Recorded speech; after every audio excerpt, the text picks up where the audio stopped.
نحمده ونصلي على رسوله الكريم اما بعد اعوذ باللہ من الشیطان الرجیم بسم اللہ الرحمن الرحیم السلام علیکم ورحمۃ اللہ وبرکاتہ۔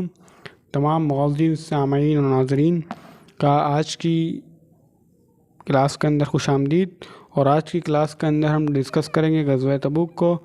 غزوہ تبوک جو کہ اللہ کے رسول علیہ الصلوۃ والسلام کی حیات طیبہ کا آخری معرکہ تھا، اور یہ غزوہ موتا کی ایک کڑی تھی جس کے بعد رومیوں نے مسلمانوں کو کچلنے کا ارادہ کیا اور تبوک کے مقام پہ انہوں نے پڑاؤ ڈالا۔ اس جنگ کی سب سے بڑی خاصیت یہ ہے کہ اس جنگ کے اندر اللہ عز و جل نے منافقین کے حوالے سے ایک سخت رد عمل، ایک سخت موقف اپنایا ہے، جو کہ سورہ توبہ کے اندر بڑی تفصیلی سے ذکر کیا گیا ہے۔ اس کے بعد یعنی کہ منافقین اور مسلمانوں کے اندر ایک بہت بڑا ڈفرینس ہو گیا اور ان کی پہچان آسانی ہو گئی۔ مزید زرار بھی اس سارے واقعے میں گرائی گئی اور منافقین کا پروپیگنڈا فلوپ ہوا جو کہ وہ کرتے آ رہے تھے، اور جو اس سلسلے کے اندر منافقین نے کیا، اللہ تعالی نے اس کی مناسب مذمت کی، بلکہ ان کی امداد لینے سے بھی اللہ کے رسول اور مجاہدین کو منع کر دیا۔ اور 3 صحابہ کا اس کے اندر ذکر ہے جو کہ سستی کے بنا پر جہاد پہ نہیں جا سکے تھے۔ اللہ عز و جل نے ان کی معافی کا اعلان بھی اسی سورہ توبہ میں کیا ہے۔ تو آپ سب کا اس آخری کلاس کے اندر خوش آمدید، اور آپ سب سے گزارش ہے کہ آپ ہمیں رائے دیں کہ اسلامیت کے حوالے سے ہم آگے سیشن کیا رکھیں۔ السلام علیکم ورحمۃ اللہ وبرکاتہ۔ اعوذ باللہ من الشیطان۔ تو آج کی ہم کلاس میں غزوہ تبوک، اسلامی دعوت کے بین الاقوامی دور کا آغاز۔ قرآن حکیم میں غزوہ تبوک کے حالات بڑی تفصیل سے سورہ توبہ میں بیان کیے ہوئے ہیں۔ صلح حدیبیہ کے ذریعے آپ علیہ السلام نے اسلام کو عرب کے ایک قوت تسلیم کر لیا تھا اور فتح مبین حاصل کر لی تھی۔ جزیرہ نما عرب کے اندر بھی دعوت سرگرمیوں کو وسعت تھا۔ بیرون ملک کئی بادشاہوں کو دعوتی خطوط دیے گئے، جس کو خطوط کا سال بھی کہا جاتا ہے۔ کیسر روم ایران کا بادشاہ کسریٰ، مصر کا بادشاہ مقوقوس، حبشہ کا بادشاہ نجاشی، بصرہ کا ولی شرجیل بن عمرو اور یمامہ اور بحرین کے امراء کو خطوط ارسال کیے گئے۔ اس سارے مشق کے اندر ایک افسوسناک واقعہ پیش آیا جو کہ بصرہ میں ہوا۔ قبلہ غسان کا رئیس شرجیل بن عمرو حاکم کیسر روم ہرقل کی طرف سے گورنر تھا۔ جناب سیدنا حارث بن عامر زیزی کو قتل کر دیا تھا، جو کہ جناب اللہ کے رسول علیہ الصلوۃ والسلام کے قاصد تھے۔ شرجیل نے بڑی سخت اذیت دے کر جناب سیدنا حارث کو شہید کر دیا۔ سفیر کا قتل اعلان جنگ تصور کیا جاتا ہے۔ جناب حارث بن عمر رضی اللہ تعالیٰ عنہ کی شہادت کا بدلہ لینے کے لیے 3000 کا لشکر حضرت زید حارثہ رضی اللہ تعالیٰ عنہ کی قیادت کے اندر روانہ ہوا، جو کہ پہلا لشکر روانہ ہوا، جس کے بعد جنگ موتا یعنی کہ ظہور ہوئی۔ شرجیل بن عمرو 1,00,000 کی نفر کے ساتھ کیسر روم کے مزید 1,00,000 افراد شرجیل کی مدد کے لیے آ گئے۔ تقریباً 2,00,000 افراد اس کے ساتھ ہو گئے۔ موتا کے مقام پر 3,000 مسلمان مجاہدین کا لشکر 2,00,000 کفار کے ساتھ مقابلہ ہوا۔ مسلمان بڑی یعنی کہ جگری سے لڑے، جس میں مسلمانوں کے 3 سپہ سالار شہید ہوئے، جن میں سیدنا جعفر ابن طیار، جناب زید بن حارث شامل تھے، سمیت 12 مسلمان شہید ہوئے، اور باقی سیدنا خالد بن ولید رضی اللہ تعالیٰ عنہ کی امارت کے اندر واپسی آ گئے تھے۔ مسلمانوں کا اقرار پورے عرب پر قائم ہو گیا۔ اطراف کے قبائل حیران اور پریشان تھے کہ اتنا چھوٹا سا لشکر ایک اتنی بھاری نفری کے ساتھ کیسے ٹکرا گیا۔ رومی سلطنت کی بنیادیں ہلنا شروع ہو گئی تھیں۔ ہرقل کو خطرہ محسوس ہوا کہ عرب کے قبائل میں رومی تسلط سے آزادی اور مسلمانوں کی ہم نوائی کے جذبات پیدا ہو رہے ہیں۔ مسلمانوں کو ایک ناقابل تصور خطرہ بننے سے پہلے کچل دینا ضروری ہے۔ ہرقل کی رومیوں اور ماتحت عرب قبائل پر مشتمل ایک فوج کی تیاری ہوئی۔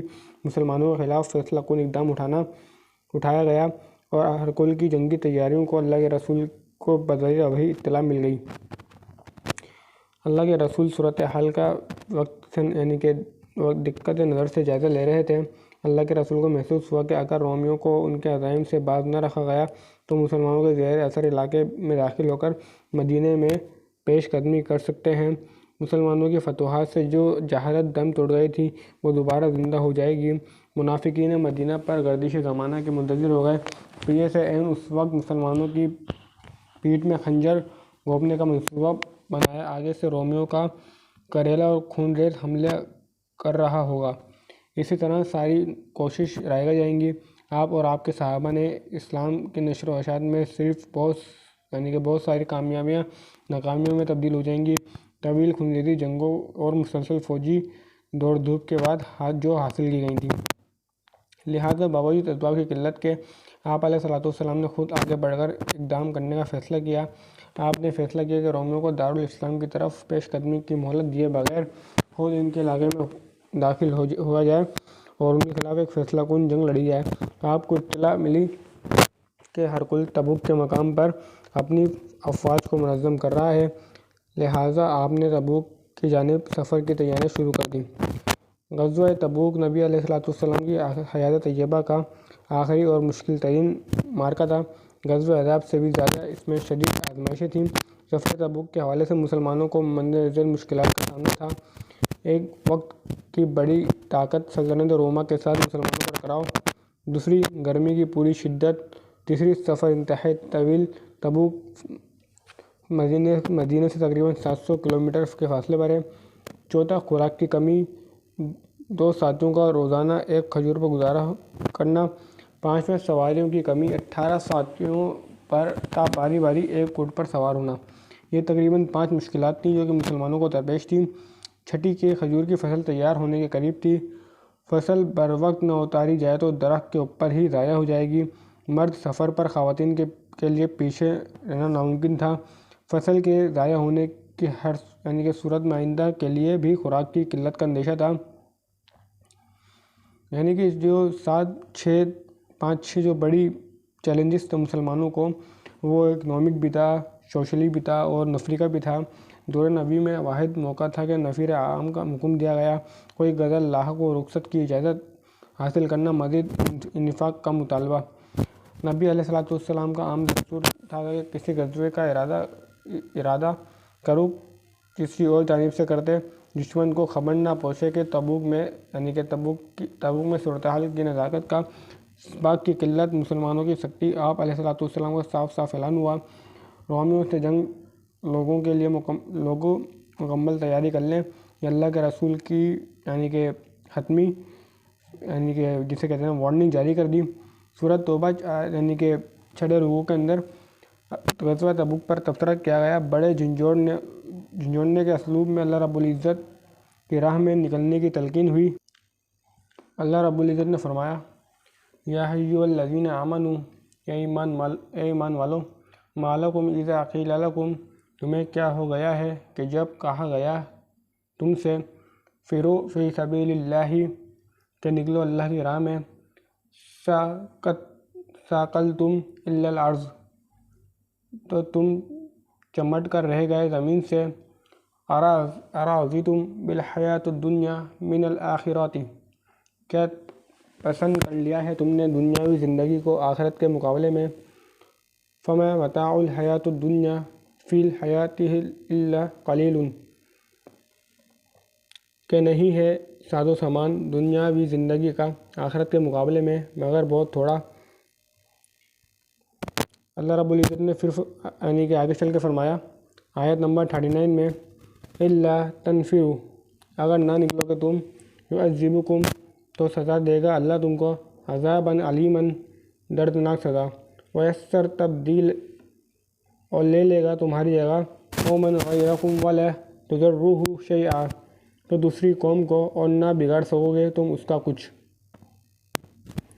واللہ علی کل شیء قدیر، اور اللہ ہر چیز پر پوری قدرت رکھتا ہے۔ آیت نمبر 41 کے اندر اللہ رب العزت نے فرمایا، انفروا خفافا وثقالا، نکلو خواہ تم ہلکے ہو یا بوجھل، وجاہدوا باموالکم وانفسکم، اور جہاد کرو اپنے مالوں اور اپنی جانوں کے ساتھ، فی سبیل اللہ، اللہ کی راہ میں، ذالکم خیر لکم ان کنتم تعلمون، یہ بہتر ہے تمہارے لیے بشرطیہ تم سمجھو۔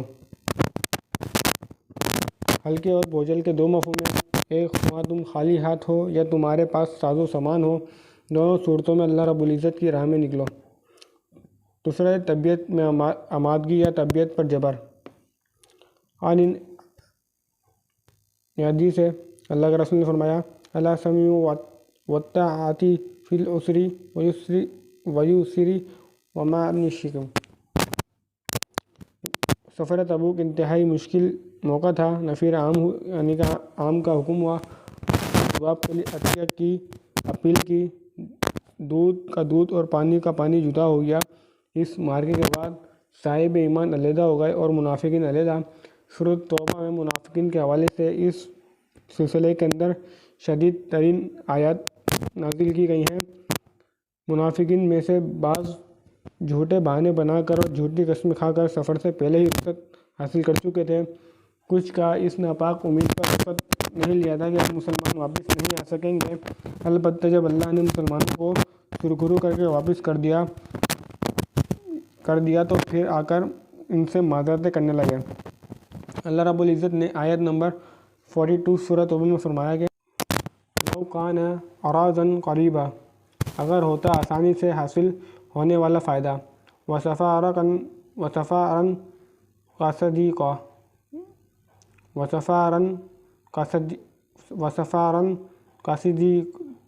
قاصدا اور ہلکا سفر، لاتبعوک ولکن بعودت، تو یہ ضرور پیچھے چلتے تمہارے، لیکن بہت کٹھن ہوگا، علیہم الشقہ، ان کے لیے یہ راستہ، فسیحلفون باللہ لو استطعنا، اور ان قریب اب وہ قسم کھائیں گے اللہ کی اگر ہم سے ہو سکتا، لخرجنا معکم، تو ہم ضرور نکلتے تمہارے ساتھ۔ یہلکوا انفسہم، ہلاکت میں ڈال رہے ہیں اپنی جانوں کو، واللہ یعلم، اور اللہ جانتا ہے کہ بے شک وہ جھوٹے ہیں، یعلم انہم لکاذبون۔ آیت نمبر 45 سورۃ توبہ میں اللہ فرماتا ہے کہ لا یستأذنوک، نہیں مانگیں گے رخصت تم سے، الذین یؤمنون باللہ، وہ لوگ جو ایمان رکھتے ہیں اللہ پر، والیوم الآخر، اور روز آخرت پر، ان یجاہدوا باموالہم، اس سے یہ کہ جہاد کریں، باموالہم وانفسہم، اپنے مال اور جان سے، واللہ، اور اللہ، علیم بالمتقین، خوب جانتا ہے متقوں کو۔ آیت نمبر 45 کے اندر اللہ نے آگے چل کے فرمایا کہ انما یستہزئونک، حقیقت یہ ہے کہ رخصت طلب کرتے ہیں تم سے، الذین لا یؤمنون، وہ لوگ جو نہیں ایمان رکھتے، بالآخرۃ والیوم الآخر، اللہ پر اور روز قیامت پر،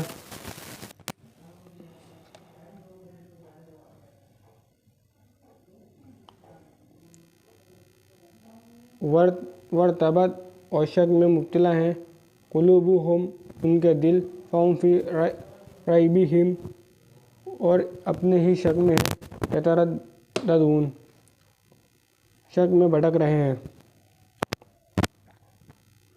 آیت نمبر 46 کے اندر اللہ رب العزت نے اس سارے واقعے کی مزید وضاحت کی ہے، وَلَوْ أَرَادُوا، اور اگر وہ واقعتاً ارادہ ہوتا ان کا، خروج لَأَعَدُّوا، تو ضرور تیار کرتے یہ، لَهُ عُدَّةً، وَلَكِنْ، اس کے لیے کچھ ساز و سامان، لیکن کَرِیَ اللَّهُ، لیکن اللہ ناپسند تھا، اللہ کو،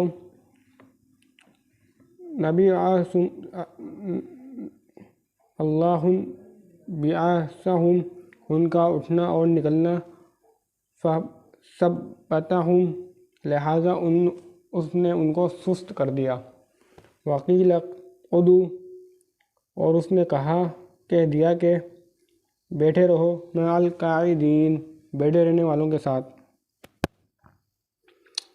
آیت نمبر 47 and 48 کے اندر اللہ رب العزت نے فرمایا کہ وَلَوْ خَرَجُوا فِيكُمْ، اگر نکلتے یہ تمہارے ساتھ، میں زادَکُم، تو نہ اضافہ کرتے تمہارے لیے، الا خبالاً، مگر خرابی میں، ولا اوضاعوا، اور ضرور بھاگ دوڑ کرتے، خلالکم، تمہارے درمیان، یبغونکم، فتنہ پردازی کرتے،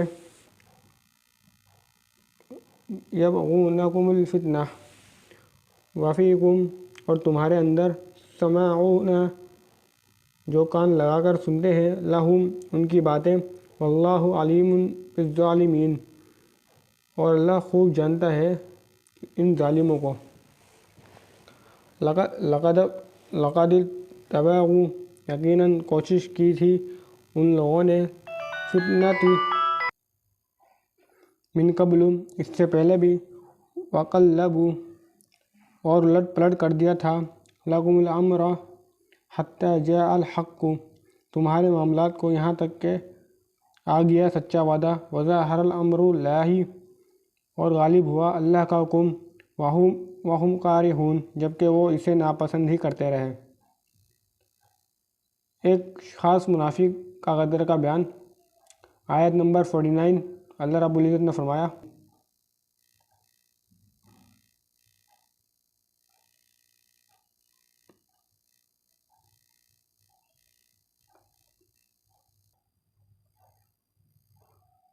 زید بن قیس اس منافق نے صلح حدیبیہ کے موقع پر بیعت نہیں کی تھی۔ آیت 82 کے اندر اللہ رب العزت نے فرمایا کہ فرح المخلفون بمقعدہم، خوش ہو گئے وہ لوگ جو پیچھے رہ گئے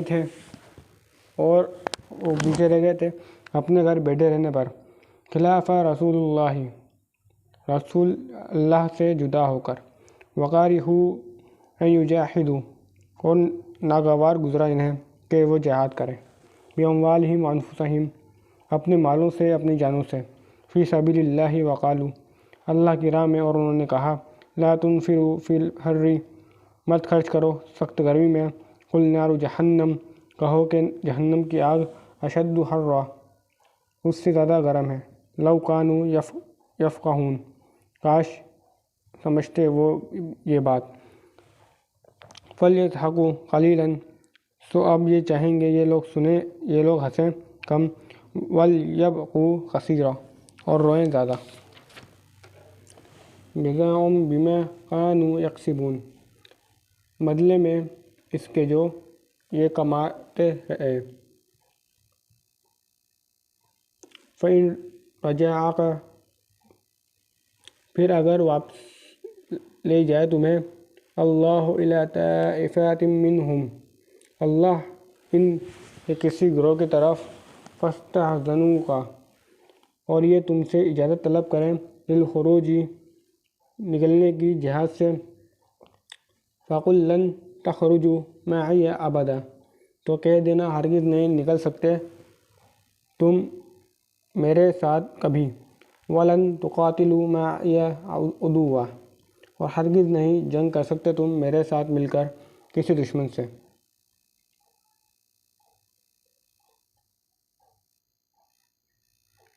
جہنم کی آگ دنیا کی آگ سے 69 درجے زیادہ گرم ہے، یہ روایت ترمذی شریف کی۔ منافقین کا دوسرا گروہ تبوک سے واپسی کے بعد اللہ کے رسول سے جھوٹے بہانے کر کے معذرت کرنے لگا۔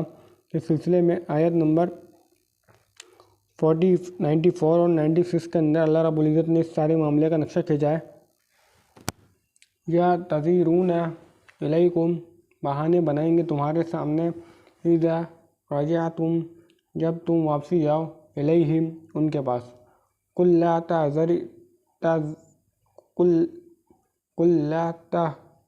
تعتذروا، سو کہنا کہ بہانے نہ بناؤ، لن نؤمن لکم، ہرگز نہیں کریں گے ہم اعتبار، لکم قد نبأنا، تمہارا بے شک بتا دیے ہیں کہ ہم، اللہ من اخبارہم، اللہ نے تمہارے حالات، وسیر اللہ اعمالکم ورسولہ، اور دیکھے گا آئندہ بھی اللہ تمہارا طرز عمل اور اس کا رسول بھی۔ پھر تردون الی عالم الغیب والشہادۃ فینبئکم بما کنتم تعملون، اس کی طرف جو جاننے والا ہے چھپے اور کھلے کا، پھر وہ بتائے گا تمہیں کہ تم کیا کرتے رہے۔ سیحلفون، یہ ضرور قسم کھائیں گے، باللہ لکم، اللہ کی تمہارے سامنے، اذا انقلبتم، لوٹ کر جاؤ گے تم، الیہم لتعذروا عنہم، ان کے پاس تاکہ تم درگزر کرو ان سے۔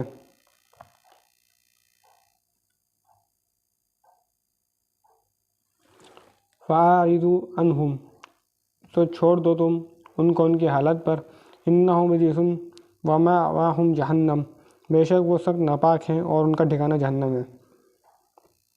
جزاء بما كانوا يكسبون، یہ بدلہ ہے ان برائیوں کا جو یہ کماتے رہے۔ یحلفون لکم، یہ قسمیں کھائیں گے تمہارے سامنے، لترضوا عنہم، یہ قسمیں کھائیں گے تمہارے سامنے تاکہ راضی ہو جاؤ تم ان سے۔ فَإِن تَرْضُوا عَنْهُمْ، سو اگر راضی ہو بھی جاؤ تم عنہم، فَإِنَّ اللَّهَ لَا يَرْضَىٰ عَنِ الْقَوْمِ الْفَاسِقِينَ، تو بے شک اللہ راضی نہیں ہوتا نافرمان فاسقوں سے۔ اس آیت طیبہ کے اندر اللہ رب العزت نے اتنے احکامات وعید سنائی ہیں منافقین کو کہ اگر اللہ کے رسول بھی ان سے راضی ہو جائیں تو اللہ قطعاً ان سے راضی نہیں ہوگا۔ تبوک کے سفر میں ساتھ نہ دینے کی وجہ سے منافقین کے بارے میں 4 سخت احکامات آئے ہیں۔ پہلا احکام تھا منافقین کے عطیات قبول نہ کیے جائیں۔ آیت نمبر 53 کے اندر یہ احکامات آئے، قُلْ أَنفِقُوا طَوْعًا أَوْ كَرْحًا، کہہ دو خرچ کرو تم خوشی سے یا ناخوشی سے، لَن يَتَقَبَّلَ، بہرحال وہ نہیں قبول کیا جائے گا، مِنکم، تم سے، اِنَّکُمْ کُنتُم قَوْمًا فَاسِقِینَ، اس لیے کہ تم ہو ایسے لوگ جو نافرمان ہو۔ دوسرا حکم جو آیا، منافقین پر اللہ کی راہ میں مال اور جان دونوں کا لگانا بہت بھاری تھا۔ جان ان کو سب سے زیادہ عزیز تھی، جب جان پر بناتی ہے تو مال پیش کر دیتے ہیں عذر بنا کے۔ نبی علیہ الصلوۃ والسلام کو منافقین کے لیے استغفار کی دعا کرنے سے روک دیا گیا۔ یہ جو دوسری پابندی تھی منافقین کے اوپر وہ یہ تھی کہ اللہ کے رسول کو کیٹاگوریکلی طور پہ منع کر دیا گیا کہ آپ قطعاً ان کے لیے یعنی کہ دعائیں مغفرت نہیں کریں گے۔ اللہ رب العزت نے فرمایا کہ آیت نمبر 80 کے اندر، ان تستغفر، اگرچہ طلب کرو مغفرت تم، لہم 70 مرات فلن یغفر اللہ لہم، 70 مرتبہ بھی، پھر بھی نہیں بخشے گا اللہ ان کو۔ ذالک بانہم کفروا، یہ اس لیے انہوں نے کفر کیا، باللہ ورسولہ، اللہ سے اور اس کے رسول کے ساتھ، واللہ لا یہدی القوم الفاسقین، اور اللہ نہیں ہدایت دیتا ایسے لوگوں کو جو سرکش ہیں۔ تیسرا جو پابندی عائد ہوتی ہے منافقین پہ وہ یہ ہے کہ آئندہ نبی علیہ الصلوۃ والسلام کے ساتھ جہاد کے اندر یعنی کہ شریک نہیں ہوا کریں گے۔ اس سے پہلی آیات کے اندر اللہ رب العزت نے اس کی وجہ بیان کی کہ یہ لوگ جہاد کے اندر آئیں گے بھی تو صرف شر کے علاوہ کچھ نہیں پھیلائیں گے۔ اللہ رب العزت نے فرمایا آیت نمبر 83 کے اندر، فَإِن رَجَعَكَ اللَّهُ، پھر اگر وہ واپس لے جائیں تمہیں اللہ، إِلَى الطَّائِفَاتِ مِنْهُمْ، ان منافق گروہ کی طرف، فَاسْتَأْذَنُوكَ، اور یہ تم سے اجازت طلب کریں، للخروج، نکلنے کی، فَقُلْ لَن تُخْرِجُوا مَعِيَ أَبَدًا، تو تم یہ کہہ دینا ہرگز نہیں نکل سکتے تم میرے ساتھ کبھی، وَلَن تُقَاتِلُوا مَعِيَ عَدُوًّا، اور ہرگز نہیں جنگ کر سکتے تم میرے ساتھ مل کر دشمن سے۔ تو یہ آیت کریمہ اوپر بھی آ چکی ہیں۔ چوتھا حکم جو سخت آیا اللہ رب العزت کا وہ تھا کہ منافقین کی جنازہ پڑھنے اور ان کی قبر پر کھڑے ہو کر ان کے حق میں دعا کرنے سے یعنی کہ مسلمانوں کو روک دیا گیا، جیسے کہ 84 آیت کے اندر اللہ رب العزت نے فرمایا، وَلَا تُضِلِّ عَلَىٰ أَحَدٍ مِّنْهُمْ، اور نہ نماز پڑھانا تم کسی کی ان میں سے، میں آتا عابد ولا تقم علی قبری، جو مر جائے کبھی بھی اور نہ کھڑے ہونا ان کی قبر پر۔ انہم کفروا باللہ ورسولہ، بے شک انہوں نے کفر کیا اللہ اور اس کے رسول کے ساتھ، وماتوا وہم فاسقون، اور وہ مرے ہیں اس حالت میں کہ وہ سرکش تھے۔ مومنوں کے لیے اللہ کی طرف سے تحسین کا باعث ہوا۔ غزوہ تبوک میں شرکت کے حوالے سے سچے مسلمانوں کے 5 گروہ سورہ توبہ میں علیحدہ علیحدہ ذکر کیے گئے ہیں۔ پہلا گروہ ہے مومنین صدیقین کا، جو مال و جان سے اللہ اور اس کے رسول کے ساتھ جنہوں نے جنگ کی۔ آیت نمبر 88 اور 89 کے اندر اللہ رب العزت نے ان لوگوں کا ذکر کیا ہے۔ اللہ رب العزت نے فرمایا لیکن الرسول والذین آمنوا معه جہادوا، لیکن رسول اور وہ لوگ جو ایمان لائے ان کے ساتھ جہاد کیا انہوں نے، باموالہم وانفسہم، اپنے مالوں اور اپنی جانوں سے، واولئک لہم الخیرات، اور یہی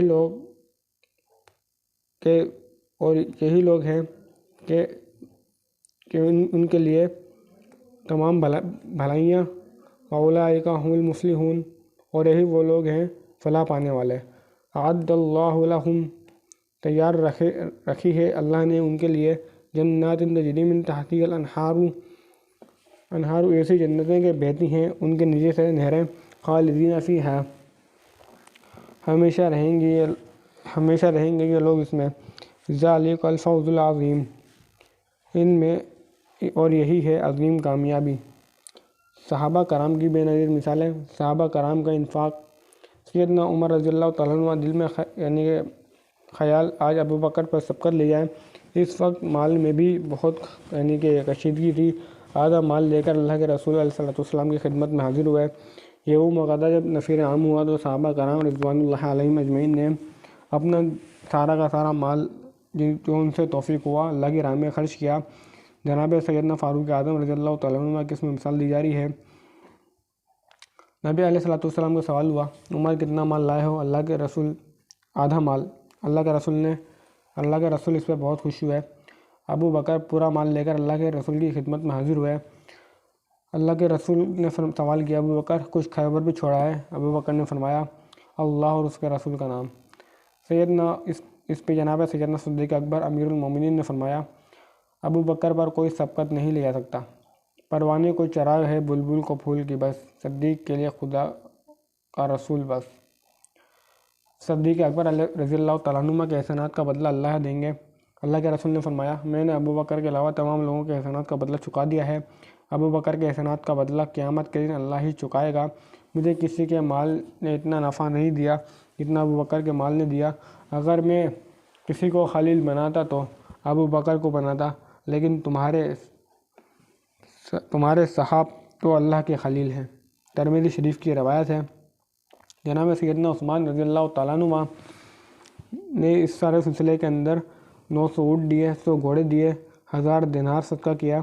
اللہ کے رسول نے فرمایا ما ضر عثمان ما عمل بعد اليوم۔ جناب سیدنا عبد الرحمن بن عوف نے 200 اقیہ چاندی تمام صحابہ کرام اور صحابیات کا بڑھ چڑھ کر اس پہ کہ انفاق کیا۔ منافقین کا مذاق اڑانا ان کو صحابہ کرام پر کہ زیادہ لانے والوں پر طعنے کیے، کم لانے والوں کی تحقیق کی۔ تبوک کے سفر پر انتہائی یہ صویت تھی، کہ صعوبت تھی، گرمی کی شدت تھی، سفر کی طوالت تھی، سواروں کی کمی تھی، خوراک کی قلت کے کھانے کے لیے بیسا اوقات درختوں کی پتیاں استعمال کی گئیں جس سے ہونٹوں پہ ورم آ گیا۔ مجبوراً اونٹ کو قلت کے باوجود نہر کیا گیا، نہر کیا گیا۔ نہ صرف گوشت کھانا، معدے اور آنتوں کے اندر جمع شدہ پانی بھی پی جا سکے، کہ اس مجاہدین کو اس وقت اتنی ساز و سامان کی قلت ہو چکی تھی۔ دوسرا گروہ ان مومنین کا تھا جو معذور تھا، حقیقی قدر کے باوجود اللہ کی راہ میں نکلنے سے قاصر رہے۔ اس پر اللہ نے فرمایا آیت نمبر 91 کے اندر کہ لیس علی الضعفاء نہیں ہے ضعیفوں پر، ولا علی المرضى اور نہ بیماروں پر، ولا علی الذین لا یجدون ما ينفقون اور نہ ان لوگوں پر جو نہیں پاتے زرد راہ، حرج اذا نصحوا للہ ورسولہ کچھ حرج بشرطیہ خیر خواہ ہوں وہ اللہ اور اس کے رسول کے، ما علی المحسنین نہیں ہے احسان کی روشنی اختیار کرنے والوں پر، من سبیل کوئی یعنی کہ مواخذ، اللہ غفور الرحیم اور اللہ ہے بہت معاف کرنے والا نہایت مہربان۔ اللہ کے رسول نے مدینہ کے قریب پہنچ کر فرمایا، مدینہ میں کچھ لوگ ایسے ہیں کہ تم نے جس جگہ بھی سفر کیا اور جو وادی بھی طے کی وہ تمہارے ساتھ رہے، انہیں غدر نے روک رکھا تھا، یعنی کہ ان کی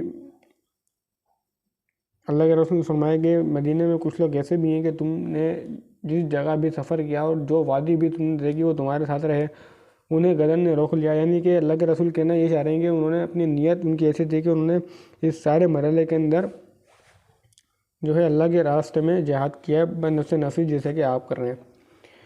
اللہ کی راہ میں نکلنا چاہنا اسباب نہیں، یہ مسلمانوں کا تیسرا گروہ تھا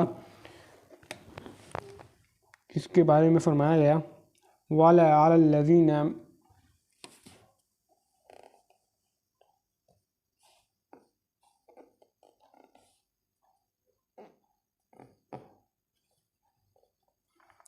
وَلَا عَلَى الَّذِينَ إِذَا مَا أَتُوكَ اور نہ ان لوگوں پر آئے گا تمہارے پاس لِتَحْمِلَهُمْ قُتْلًا انہوں نے تو کہا تم نے، لا أجد ما أحملكم علیہ تولوا میرے پاس کہ کوئی چیز کے سوار کروں میں تم کو، تو وہ لوٹے، وَعَيُّنُهُمْ اس حالت میں کہ ان کی آنکھوں سے تفیض من الدمع بہہ رہے تھے آنسو، حذرا الا یجدوا ما ينفقون غم کی وجہ سے اس بات پر کہ نہ ملا ان کو درد راہ۔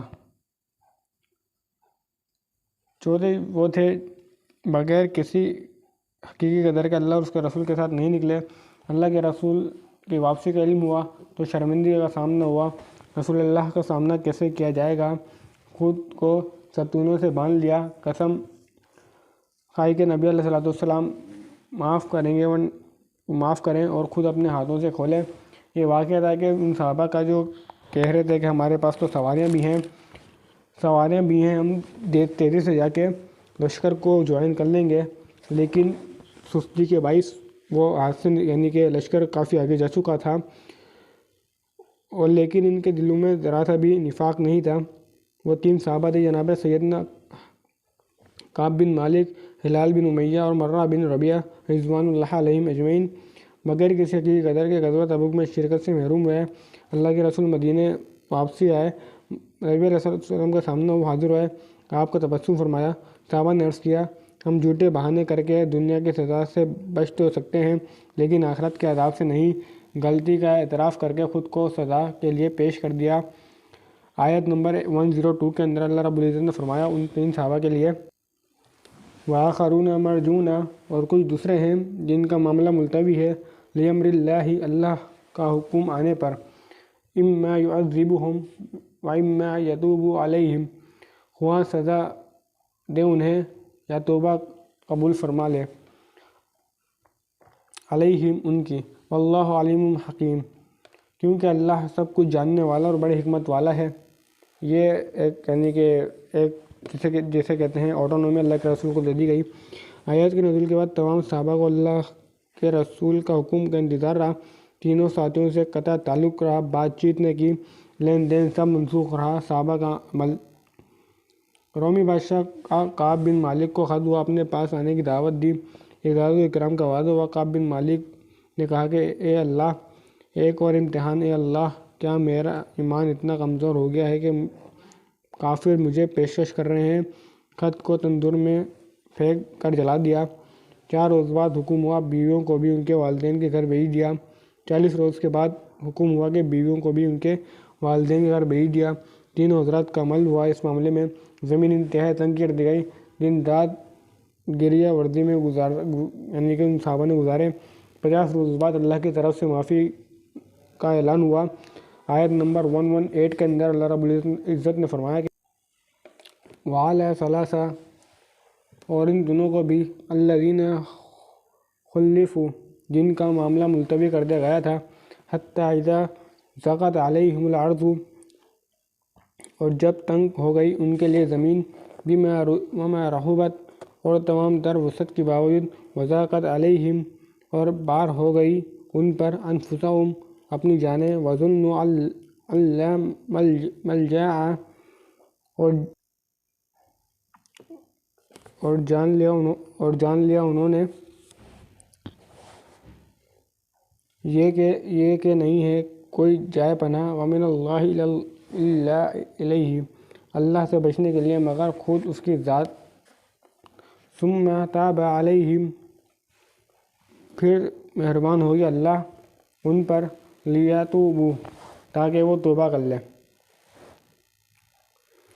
ان اللہ هو التواب الرحیم، بے شک اللہ ہی ہے توبہ قبول کرنے والا مہربان۔ ہر طرف سے لوگ خوشخبری اور مبارکباد دینے کے لیے ان تینوں صحابہ کی طرف دوڑ پر یعنی کہ بھاگے آئے۔ کعب بن مالک توبہ کے شکر میں اپنا کل مال خیرات کر دیا۔ اللہ کے رسول کچھ اور گھر والوں کے لیے۔ حضرت کعب بن مالک سچ بولنے کی وجہ سے نجات پا گئے، مرتے دم تک سچ کے سوا کوئی بات نہیں کی۔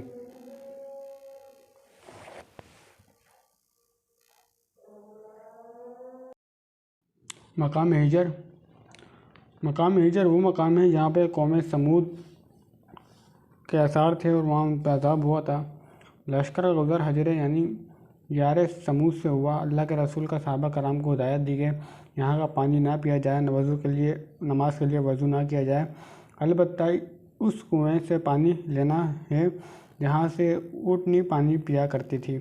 اللہ کے رسول ان ظالموں کی جائے سکونت میں داخل نہ ہونا کہ کہیں تم پر بھی وہی مصیبت آ پڑے اور جو ان پر آئی تھی، ہاں مگر ہوتے ہوئے اللہ کے رسول کا سر ڈھانک کر تیزی سے وادیوں کو پار کرنا، یعنی کہ اس سے اللہ کے رسول ایک تعلیم دے گئے کہ جس قوم پہ عذاب الہی آیا وہاں سے ایک تو روتے ہوئے نکلنا ہے، دوسرا تیزی سے نکلنا ہے۔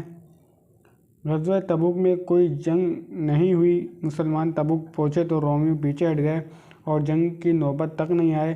گویا اللہ کی طرف سے بس ایک امتحان لینا مقصود تھا، ایک شدید آزمائش کی چھلنی سے گزارنا تھا، اور یہ وہ لڑائی تھی جس کے اندر منافقین اور مجاہدین کے اندر ایک فرق اللہ رب العزت نے واضح لکیر کر دیا، اور ایسے سخت وعیدیں اور ایسے سخت احکامات منافقین کے حوالے سے اللہ عز و جل نے نازل کیے۔ اللہ کے رسول کا معمول تھا کہ آپ مدینے سے باہر جاتے تو کسی صحابہ کو شہر کا حاکم مقرر فرما کر جاتے تھے۔ اس مرتبہ آپ علیہ السلام نے جناب سیدنا امیر المومنین علی بن ابی طالب کرم اللہ وجہہ رضی اللہ تعالیٰ عنہما کو مدینے میں اپنا قائم مقام مقرر کیا اور لشکر روانہ ہوا۔ منافقین نے جناب سیدنا علی کو طعنے دیے کہ اللہ کے رسول تمہیں عورتوں اور بچوں کے پاس چھوڑ گئے ہیں۔ سیدنا علی رضی اللہ تعالیٰ عنہ جوش میں سواری پر بیٹھ کے اللہ کے رسول کے پیچھے نکلے اور ان کو پا لیا۔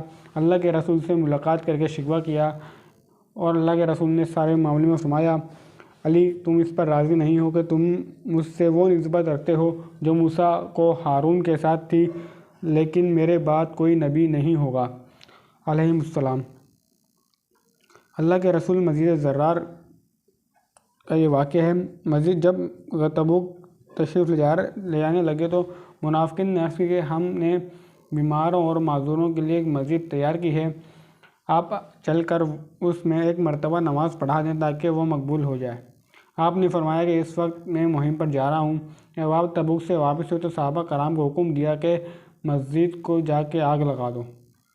مزید زرار کے حوالے سے سورہ توبہ آیت نمبر 107 اور 108 میں اللہ عز و جل نے احکامات جاری کیے ہیں، والذین اتخذوا، اور وہ لوگ جنہوں نے بنائی ہے مسجد ضرارا، ایک مسجد نقصان پہنچانے کے لیے، وکفرن، اور کفر کے لیے، وتکفیرم، وتقریفن، اور تفرقہ ڈالنے کے لیے، بین المومنین، اہل ایمان کے درمیان، وارصادن، کہ وہ گھاٹ لگانے کی جگہ وہ گھاٹ لگانے کی جگہ بنے، لمن حارب اللہ و رسولہ، اور اس کے لیے جو جنگ کر چکا ہے اللہ اور اس کے رسول سے، من قبل سے، ولا یحلفن، اور ضرور قسم کھائیں گے، ان اردنا، اور ضرور قسم کھائیں گے کہ نہیں ہے ہمارا ارادہ، الا الحسنی، مگر بھلائی کا، واللہ یشہد انہم لکاذبون، گواہی دیتا ہے کہ یقیناً یہ لوگ قطعی جھوٹے ہیں، لا تقم فیہ ابدا، نہ کھڑے ہونا تم اس میں کبھی، لمسجد اسس، البتہ وہ مسجد بنیاد رکھی گئی ہے جس کی، علی التقوی، من اول یوم، تقوی پر اول روز سے۔ یہاں پہ اللہ عز و جل نے کہ مسجد قباء کا ذکر کیا ہے۔ جب اللہ کے رسول مدینہ منورہ تشریف لائے تھے ہجرت کے وقت، تو اس مسجد کی بنیاد رکھی تھی۔